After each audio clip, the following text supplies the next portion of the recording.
Hello and welcome to another cup of coffee with me. And I don't know why my guest is already showing, but if you can see him, his name is Jason Godwin.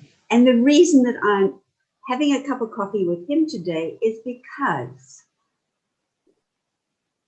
I have been to his Mayan monkey chocolate factory in MIJAS. And to my knowledge, it is the smallest factory in the UK, in Spain. And I think by the time we're finished, he will have many little factories in the UK as well.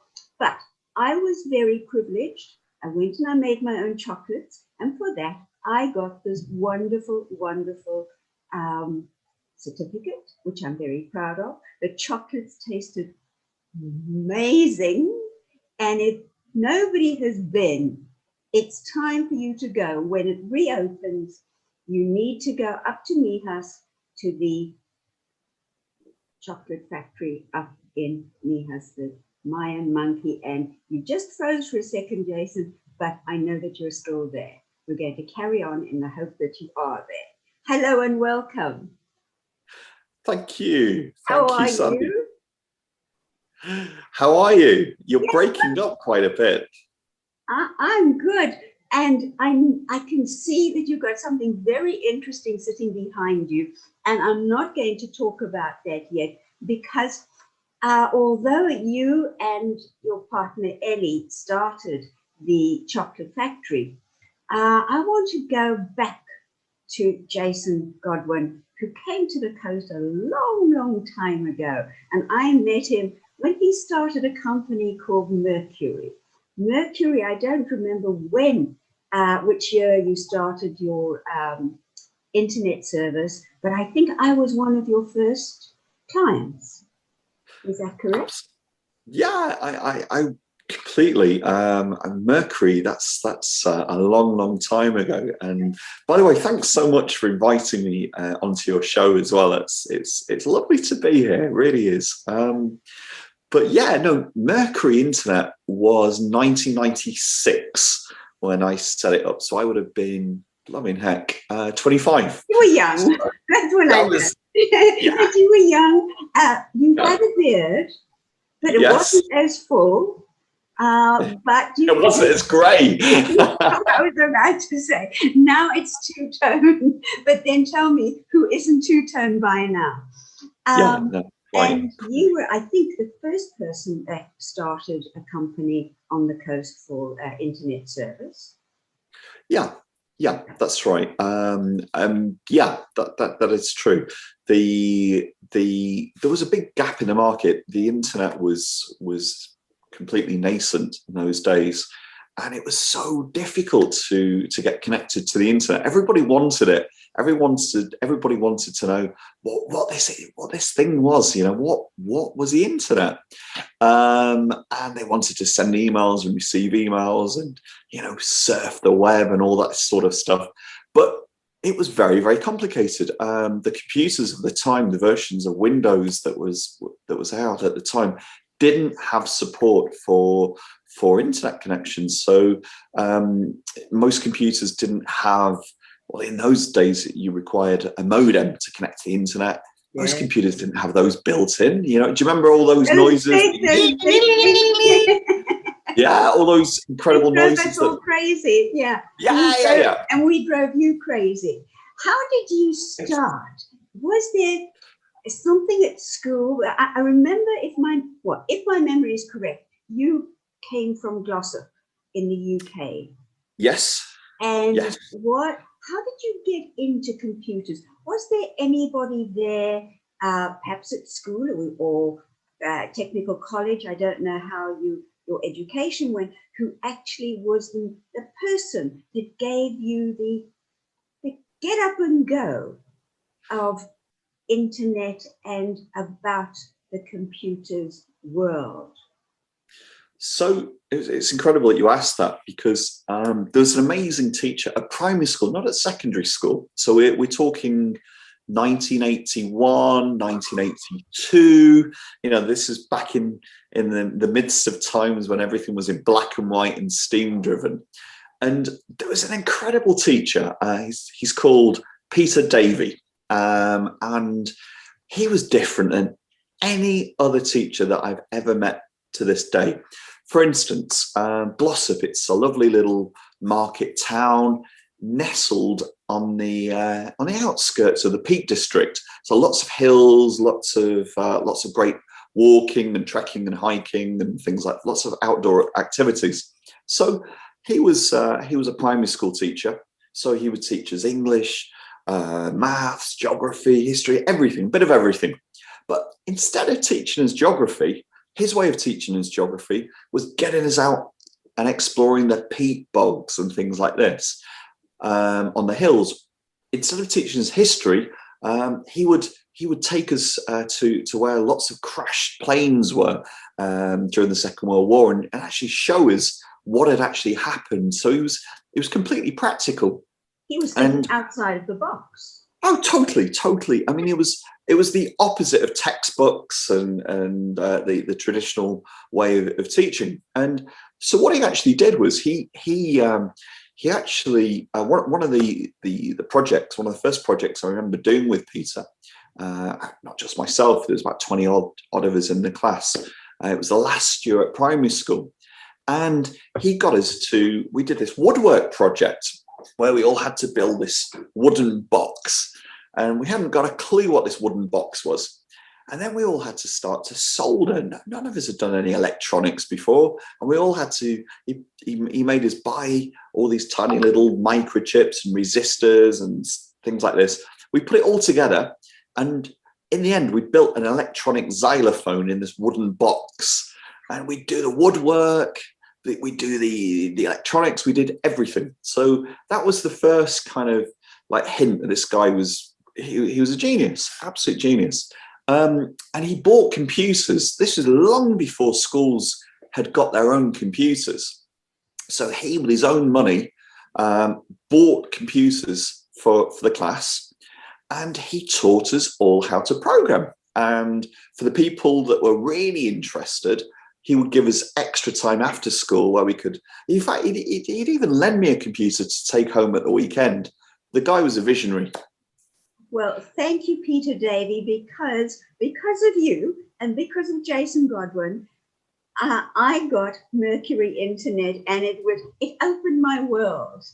And to this day, okay, you are no longer in that business, but to this day, I am thankful for the service that you gave, certainly me and all us oldies on the coast who needed your service. And you grew from a little place to, I remember going to one of your buildings that really all you saw was machinery. And it looks like machinery is part of your life, because behind you, I can see an old piece of machinery, which I know about, but I want you to tell the people who are watching what that piece of wonderful machinery and her name. But before you do that, I am going to say you are now sitting in the Mayan Monkey Chocolate Factory, the old museum part of it, although at the moment, because of how we are with the pandemic, it's not open. You can at least tell us about how you started, why you started, and who's behind you. So basically behind me here is, this is Molly, and in our little museum. But by the way, we are actually open at the weekends. So we've just, we've started to, no, absolutely. So when, due to COVID, we're not open during the week, but it's MIJAS sadly is completely dead.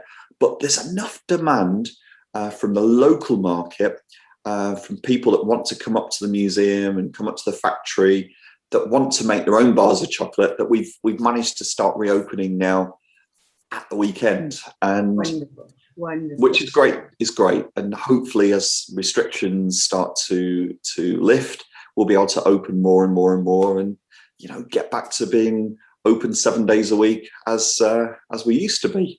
I'll be back, don't worry. Bringing friends, making chocolates. buying Yeah, no, chocolates.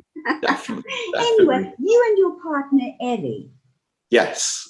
how did you come up with this idea of a chocolate? Yeah, so we'd recently started dating, and we'd been together for only about 6 months. And Ellie was working as a real estate agent, and she was doing okay at it. She was making deals, but it wasn't giving her the sort of personal satisfaction or the professional satisfaction that she was really looking for. And I said, look, we should set up a business together. I said, I'm not going to work there. I will help you, and you can run the place. Whatever we do, you can run the business. I'll be a silent partner. You'll be a sleeping partner. Yeah, exactly. And we'll You didn't quite, jump at that. quite, absolutely. And so we were thinking, what on earth can we do? And You're frozen again, but hopefully you're coming back to me.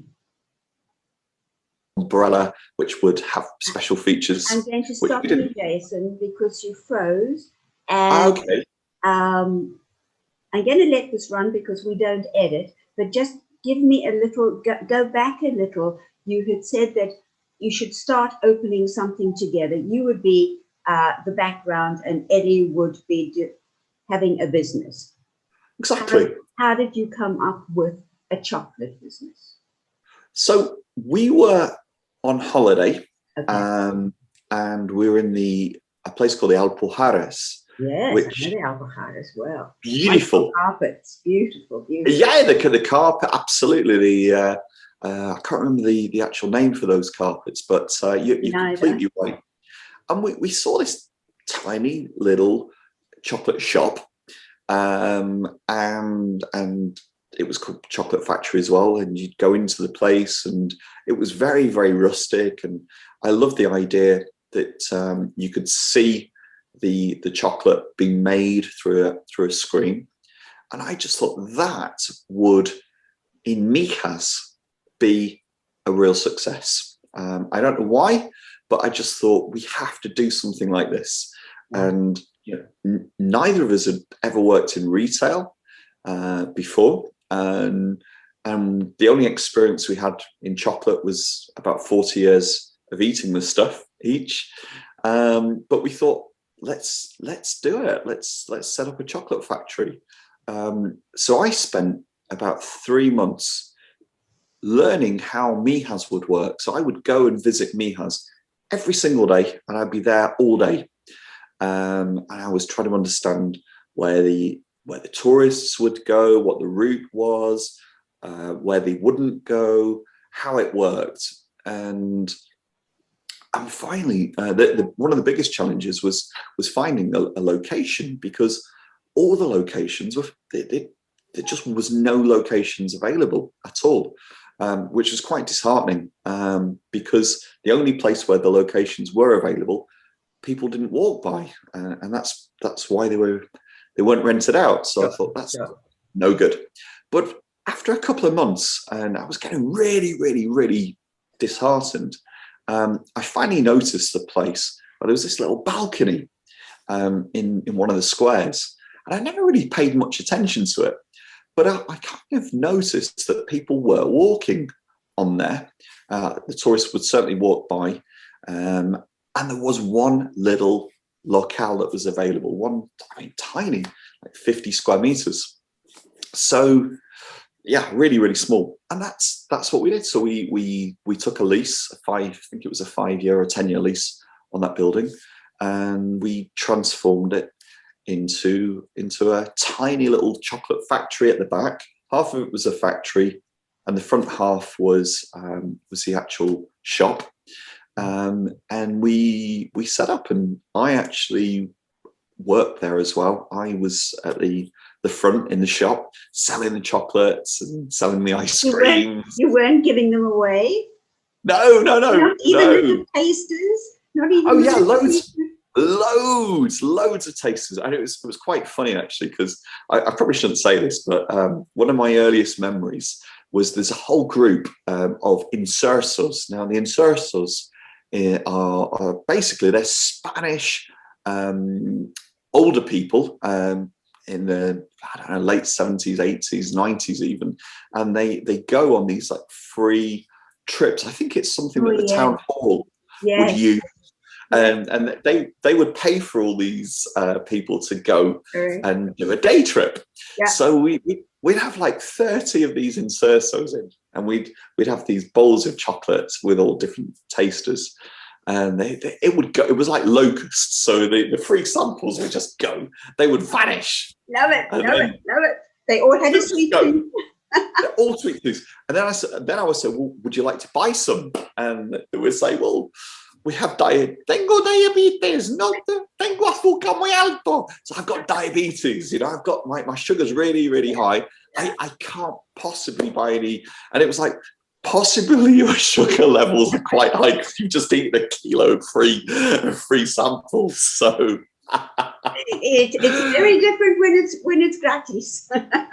Absolutely. So it's like free chocolate is fine if you're diabetic, but anyway, those were the really nascent early days, and it became very, very apparent almost from the first week or 2 weeks that people were fascinated, absolutely fascinated with the concept of the chocolate factory. Everyone was used to going into a chocolate shop, of course, you know, and you have these lovely, beautiful, I don't know, Parisian chocolate shops, and, you know, with wonderful displays. Absolutely. And they're fantastic. But to actually see the chocolates being made, and people wanted to be inside the factory rather than just being in the shop. So we came up with this solution where. Oh, Jason, I keep hearing you. You came up with a solution with? Came up with a solution where people could come inside the factory and they could make their own bars of chocolate. That, I think, was one of the most brilliant things that you guys did, because so special to go into that little factory and have a choice of what color do you want? Do you want it white? Do you want it milk? Do you want it dark? What flavor do you want? And there you've got your girls. There were girls when I was there. I don't know if there are any guys when you started as well. But you had, and then we chose the chocolates that we wanted and the flavors. And we were also told, now, if you want a certain flavor and it is going to be something that you shouldn't really have, you can only have a drop of it. Well remembered. And I remember I took ginger. Yes. Because I love ginger. And it was I think it was half an hour of making the chocolates. And then you go away, have a cup of coffee, and walk around if you want to, or look at the shops. And I know that you also had books there as well. And then suddenly you were presented with this wonderful package of the chocolates you had made. Now, where do you find that? Where in the world? Nowhere. It's fairly unique. It is totally unique. People love it. One of the challenges we had, though, was we could only fit in the original chocolate factory. We could only fit about 4 people at once, maybe 5 people, and we were getting more and more and more demand for these workshops as news spread that you could, you know, come in and do an activity. People loved it. We were getting lots and lots of bookings. And because the factory itself was so utterly tiny, you know, it wasn't much bigger than the size of an average bedroom. Then we thought we need to find a bigger place. We really did. So, and that was one of the first things that we had to address. So after about another year, we found another location. That's the location that you came to visit. which was much bigger than the That's where first. Molly is sitting. Yeah. Oh, by the way, I didn't answer your question about we're Molly. going to go back. Yeah, I'm not letting you off that. But Okay. but that's where Molly sits now, because you've got the museum, you've got the chocolate factory, you've got the shop, and you've got the outside terrace. So you've really expanded from that little tiny place. Yeah. Once again, Jason Godwin has spread his wings. You're too kind. No, but it's the truth. Now, I've just got, before we go into the museum, which I do want to go into with you because it's fascinating and interesting, where do you get your chocolate beans from? Right. Do you know what? I actually think, Sandy, a more interesting question is where we don't get them from. Okay. Okay. So we absolutely used to, we would buy the beans like everybody does from the Ivory Coast in Africa. Okay. That produces almost 75% of the world's supply of cacao beans. Okay. And they're really tasty, they're really good, and they're very, very, very, very beans for about €3,000. Oh, we are having a problem with our connection. I can see that mine is showing strong, and hello, but I am losing. Please, the viewers, stay with us. Don't go away, because we're not editing this, and we are continuing. And where we got to is that the Ivory Coast is where most of the chocolate beans came from. Absolutely, absolutely. So about 75% of the beans are grown in the Ivory Coast, and they're about €3 a kilo, about €3,000 a ton. Now, we pay 9,000, 12,000, even 17,000 euros a ton. And the quality of the beans in terms of the flavour is not much better than what we were buying when we were buying them from the Ivory Coast. So, but the reason why we buy now from places like Ecuador and the Dominican Republic is the ethical quality of the beans. So in 2000, I think it was 2014, we went to Chocoa, which was it was a conference in Amsterdam, and there was about 100 chocolate makers there, and there was an amazing guy. He used to work for Cadbury's, and he basically explained about the dark side of chocolate. And unfortunately, and it's hidden away from us as consumers, it's hidden away from us as producers, but today, the vast majority of cacao that is made relies and depends on child slave labor. Yeah. Okay. Yeah. There's about 2 million literal child slaves that have been bought for about €200. Okay. They're smuggled thousands and thousands of kilometers away from their homes, from their parents, who a lot of them don't see their parents ever again. And they are literally forced to work. No money, no salary. They're just fed. They're beaten if they don't work properly. And the farmers that are supposedly free, their average daily salary in the Ivory Coast is as little as 55 cents US dollars a day. Okay. Wow. Now, even by African standards, that's pathetic. It's pathetic. The World Bank states that anyone that's earning less than $2 a day, wherever they are in the world, are living in poverty. Correct. And less than $1 a day, abject poverty. Yeah. So when we got back from this meeting at Chocoa, we spoke to our suppliers, and we said, look, we've seen this video, we've listened to this guest speaker. Can you guarantee that, despite the fact that these beans are fair trade, can you guarantee that there is no slave labor in the supply chain? And they said, no, we cannot. we cannot, because it's not like there's 3 plantations in Africa. There's about 500,000 very, very small plantations. They then, on average, they use about 5 or 6 slaves. They sell their beans to a cooperative, and then the big players then buy the beans and bring them over to Europe. And so it's very, very long and complicated supply chains.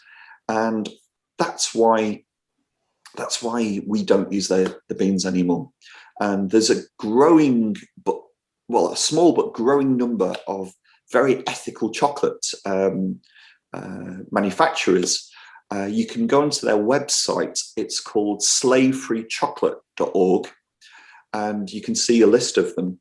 And that way you know that the chocolate that you're eating hasn't been made literally with the blood, sweat and tears of slaves. Oh my goodness, thank you for telling us that, because really my blood ran cold just to hear that. It's quite awful. So yeah. Where are you getting your chocolates from now? Yeah, so we get our cacao, the actual beans. Yeah, mainly from the Dominican Republic, right. also Ecuador and Peru. Whereas the average daily salary, now this doesn't sound a lot by Western standards, but the farmers there, they're earning about $15 a day. Very different. It's massively different than 50 cents or no money whatsoever.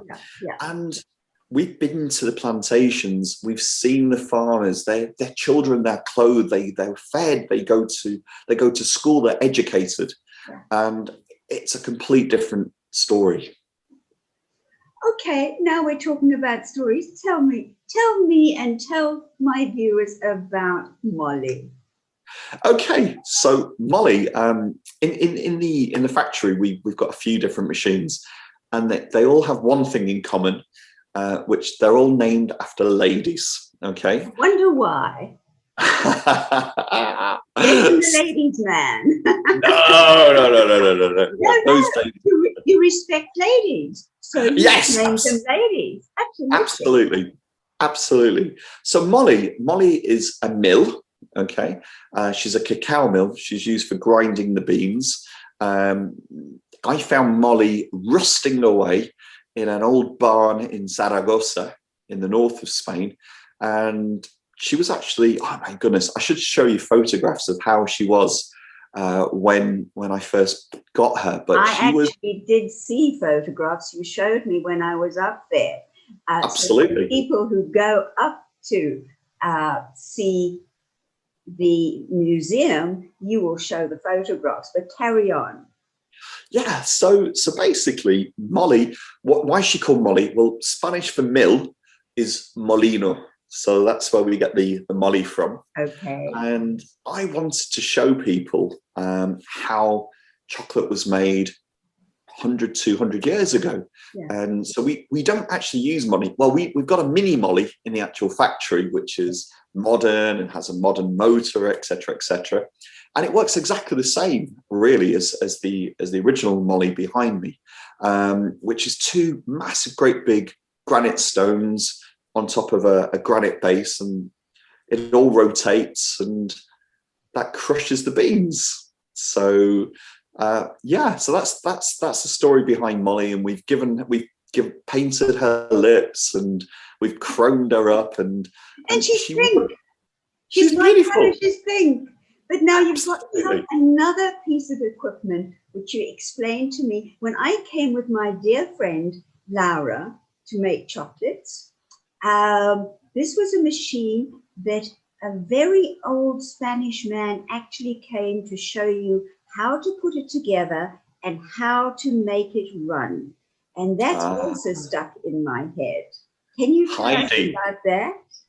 Yeah, no, so one of the biggest challenges that we found as a business was we were forever coming up with different chocolate recipes, and we wanted to create some beautiful packaging, but working with local printing companies, we had to the order quantities were huge. We'd have to order, I think the last order we used, it was 34,000 bags of chocolate. boxes of chocolate, and 34,000 boxes. It was a massive number. Absolutely. And if we were making customized chocolates for, say, a hotel or something like this, for us, a big order would be 150 units or 200 units, you know. So I thought, I want to be able to make the boxes in-house. So we could print them, not a problem at all. We've got laser printers and digital presses and all that sort of stuff. Printing them's fine, but then you've got to cut them. And you've got to put the crease lines in so you can fold them up into a box. And so you need what's called a die cutter. And I've just lost you again. I've come back with die cutter. I'm not editing, yes. So you've got to have a die cutter. A die cutter. So a die cutter cuts a sheet into a shape, okay? And so basically, I found this 90-year-old printing press. It was a Heidelberg printing press. And we modified her so that instead of printing, she would cut. And we'd load it up. We'd fill it up with maybe 200, 300 sheets that we printed. And then she would cut them and crease them into the right shape. And of course, because she was a Heidelberg printing press, German printing press, we called her Heidi. So yeah, exactly. She's another one of your ladies in the museum, but she's a working lady. Broken up, or I've just broken up. Yeah. I don't know why we keep, I think maybe here it is raining. I don't know if it is raining up in MIJAS, is it? It's not raining, but where I live in the countryside, there's no phone lines. So this is all we're just bearing with it, and I know that I'm not going to lose the viewers because it has been too interesting to hear about the various steps that you have taken, but also I do know one other thing. When you said that you had lots of bookings when you were open, I saw, and I've been to you several times, school kids coming. Loads of school kids coming out, all with their certificates and waving it around and wanting you to sign it. And it was just absolutely magic. So when schools go back, if you want to go to the Mayan Monkey chocolate factory in MIJAS, there is a website, I am sure of that. Absolutely. Absolutely. Yeah, of course. It's www.mayanmonkey.es. Okay. Mayan is MAYAN. Okay, that's absolutely fine. And now, I know you from a long time ago, as we said at the beginning of the program, and you're not one to sit and just do nothing. What no good are you planning for the future? Come on, let me be the first one to know. Gosh, I mean, so there's a few different projects on the go. Obviously, it's been really, really difficult this last year due to COVID. And if you go to MIJAS, which depends 99% on tourism, there is none. So it's a bit sad at the moment. So this last year, I've actually taken a bit of a back seat from the factory.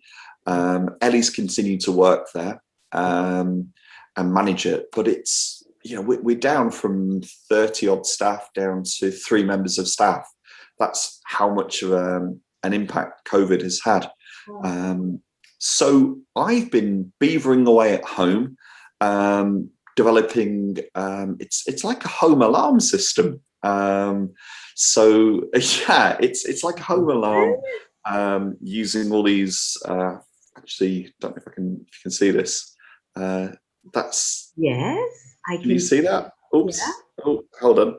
Yeah. Yeah, that's a little infrared receiver, and right. and there's all these like magnetic receivers and what have you. That's this is like a little magnet thing. So Right. when the door opens, that would that would trigger an alarm. And basically, it's designed for people that are sick of paying 40, 50 euros a month to all these security companies. Right.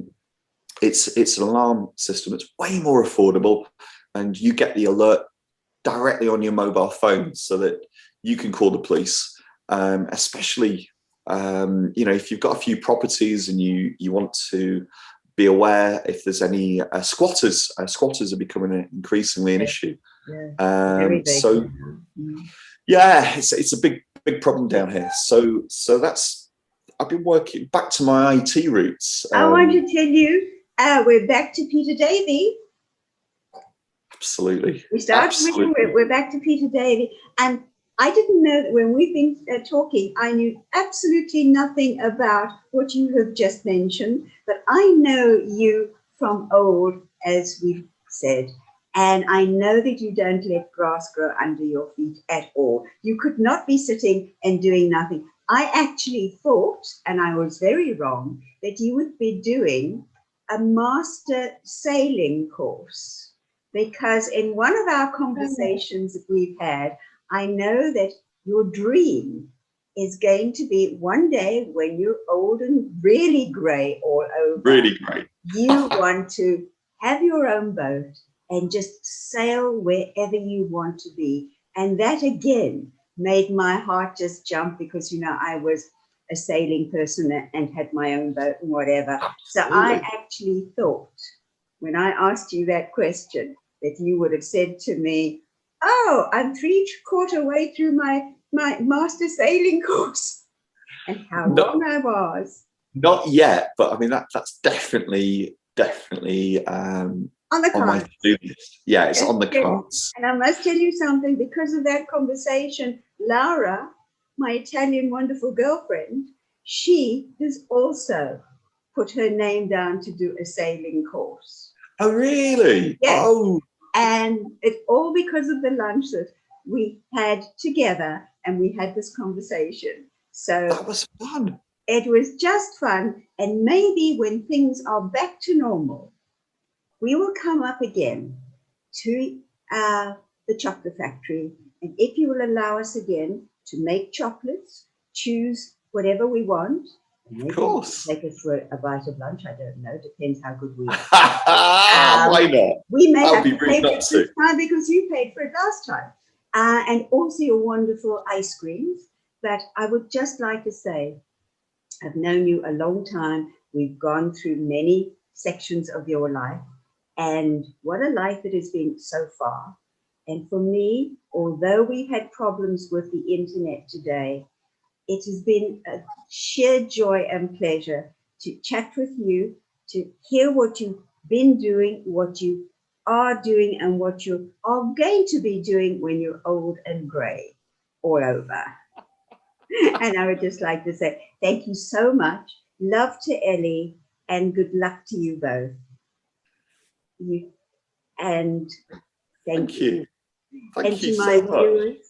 And to my viewers, I say, please bear with us. This has not been an easy cup of coffee to do, because of the situation of the internet problems, both from Jason's side and from my side today. But it's been worthwhile. So wait and see who I've got next time for a cup of coffee with me, Sandy. In the meantime, I say, take care, stay safe, and thank you for watching. And have a cup of coffee. Bye-bye.